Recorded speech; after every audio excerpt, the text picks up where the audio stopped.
teve de tecnologias para melhorar essas cirurgias, e a gente vê desde 2024 que a gente vem criando, né, produtos para a área da saúde em geral, assim, mais focado no wellness também, enfim, mas acaba que nós convivemos muito com médicos e eu trombo muito com médicos que têm um pouco de medo de falar dessas tecnologias, que acabam vendo, sempre tem uma palavra que é a ética, e essa ética parece que é uma parede na medicina, e que as pessoas meio que se escondem nela, e pô, eu não posso aprender a fazer marketing, porque o marketing não é ético, o que as pessoas vão pensar de mim, o que os colegas vão pensar de mim, e acaba que tem uma dificuldade de ver as coisas como negócio, tem dificuldade de trazer tecnologias, por achar que essas tecnologias pô, isso aí não é tão bem assim, esse resultado não é tão, não é tão preciso dessa forma, e é uma coisa mais pelo dinheiro e etc. E como que você vê isso tudo?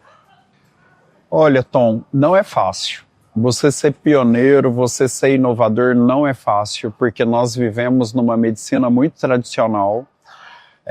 O ano passado, o Conselho Federal de Medicina se sentiu na obrigação de mudar os nossos códigos. Então, a partir do ano passado, teve uma grande mudança na publicidade médica em relação à divulgação de tecnologias. O pessoal costumava dizer para mim o seguinte: Carrijo, por que você não posta antes e depois? Por que você não fala sobre as suas tecnologias? Eu, quando vou construir uma casa, eu quero ver uma casa do arquiteto que fez aquela casa. Por que você, como médico, não pode mostrar os seus resultados? Hoje não, o código de ética a partir do ano passado ele mudou, então a gente pode sim e deve divulgar tecnologias de maneira informativa. Eu não estou comparando e falando que o meu aparelho é melhor do que o do meu colega, isso é concorrência desleal, mas eu estou mostrando os pontos positivos e também nós devemos mostrar os pontos negativos em relação àquelas tecnologias. Então assim, não é falar no nome do aparelho, mas é falar na tecnologia que está inserida naquele aparelho. Lá na clínica, não tem como. A gente precisa, a necessidade dos pacientes, cada paciente tem uma necessidade individual no seu momento de vida. Não adianta eu indicar uma cirurgia plástica para um paciente que trabalha com exposição solar direta. Da mesma maneira, não adianta eu indicar só um procedimento estético para um paciente que tem necessidade, precisa de cirurgia plástica. Por exemplo, um homem quando tem flacidez nas pálpebras. Eu estou me aproximando dos 50 anos de idade e eu estou vendo a necessidade de realizar um procedimento cirúrgico em mim. Por quê? Porque a região dos olhos é uma região uma das mais dinâmicas do corpo humano e ela envelhece mais rapidamente. Mas também eu não posso transformar isso num sofrimento. Eu sou cirurgião plástico. Eu preciso ter o meu momento para me recuperar. É o que eu sempre falo e educo o meu paciente e oriento. Se você não tem tempo para se recuperar de um procedimento cirúrgico, não faça, postergue. Vamos gerenciando o seu processo de envelhecimento com tecnologias, com procedimentos minimamente invasivos, até você ter um tempo para se recuperar, que é muito importante. A gente não pode alterar o funcionamento do sistema e do organismo como um todo.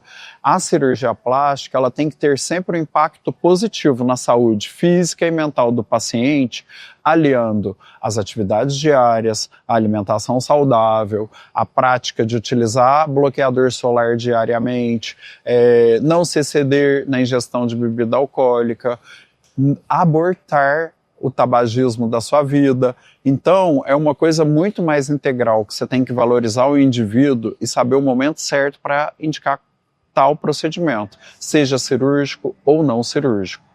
Então, você falou do protetor solar, né? Hoje, a gente já até comentou isso no Doc Talk outras vezes, a gente entra no TikTok e tá lá as pessoas falando, olha, protetor solar, na verdade, é ele que te causa câncer. Por que isso? E aí o volume de informações, enfim, e a forma com que as pessoas recebem as informações, filtram, levam isso para a vida, acaba que muitas entram em bolhas ali de desinformações e acaba acreditando e começa a carregar essa bandeira. E eu vejo que na parte da estética existe um padrão muito pré-estabelecido, principalmente para mulheres, assim, que até nós que tivemos uma relação muito longa com a vida artística, eu já fui música, ela já foi atriz, a gente vê, assim, alguns colegas nossos de profissão que a gente fala, cara, tá todo mundo com a mesma cara. E as pessoas, eu imagino que isso deve ocorrer corriqueiramente no seu consultório, as pessoas falando, olha, eu queria ter um nariz que nem o da fulana, um rosto que nem o da ciclana. Isso é uma coisa meio impossível, né? De você e as pessoas garantir... muito jovens, né? muito jovens, assim, você vê pessoas de 20 anos já fazendo, pedindo uma mudança radical no rosto, né? Eu acho que a gente percebe que, assim, é informação, né? E as pessoas, as celebridades, muitas vezes elas desinformam e não informam. Não são todos, né?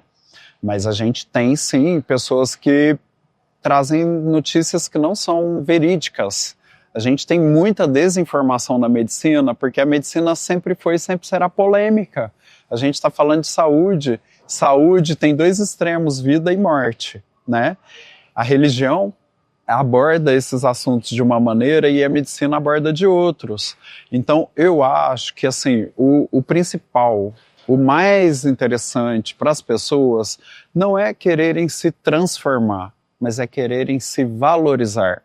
As transformações, elas trazem impacto na saúde mental momentâneo.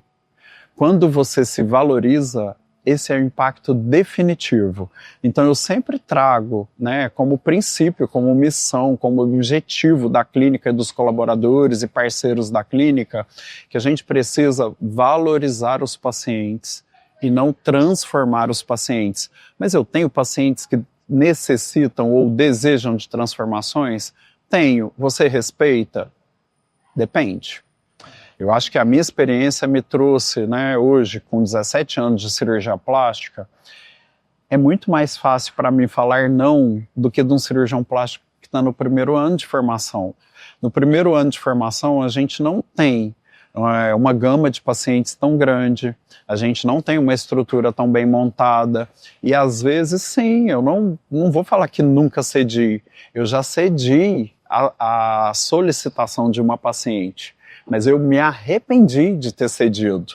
Eu acho que hoje, claro, eu batalhei por isso. Eu lutei para conquistar esse espaço que eu adquiri, que é um espaço de poder dizer sim, dizer não, dizer talvez, pense um pouquinho e volta semana que vem. Por quê? Porque eu tenho a garantia de que se eu estou falando a verdade com o meu paciente, ele vai voltar. Eu não perco esse paciente. Por exemplo, muitos médicos têm medo da concorrência. Não, o que nos traz os pacientes e você criar um perfil de paciente que te agrada, porque tem paciente também que desagrada, né? A gente tem que saber lidar com esse tipo de paciente e falar, olha, infelizmente eu acho que eu não sou o melhor médico para cuidar de você. E eu já tive que falar isso, mas é a nossa verdade que vai trazer você criar o seu perfil de pacientes que te agradem e que quando te desagrada, você também poder falar para ele, olha, eu vou te indicar um outro colega que eu acho que faz mais sentido para você. Cada um tem o seu perfil de paciente. O importante é que todas as pessoas sejam atendidas. Eu acho que a popularização da cirurgia plástica nos últimos 10 anos, a gente tem que bater palmas e agradecer, porque as celebridades tiveram um papel fundamental nisso, né? E aí você achar o seu momento, o seu espaço e continuar com a sua verdade. Eu acho que hoje eu ganho muito mais pacientes falando não para aqueles que eu acho que não devem realizar aquele procedimento do que falando sim. O sim é muito fácil, todo mundo já tem. Agora o não é uma coisa de valorização de você como indivíduo, como médico e sempre colocar a ciência. Eu falo de marketing? Sim, eu sou um dos pioneiros a fazer marketing médico e publicidade médica nas redes sociais. Quando eu entrei no Instagram, eu acho que tinham 2, 3 médicos no Instagram. Agora, por exemplo, eu já vou te falar uma coisa, o TikTok eu não me aceitei muito bem no TikTok. Porque eu acho que é uma coisa, eu não tenho tempo para informar o que eu quero informar, eu não tenho tempo para mostrar o que eu quero mostrar, e se eu for correr o risco de passar uma informação que as pessoas não interpretem adequadamente, é melhor eu ficar calado. Então, assim, eu acho que as redes sociais estão aí, cada um acha o seu nicho, né? E a gente tem que falar com a verdade.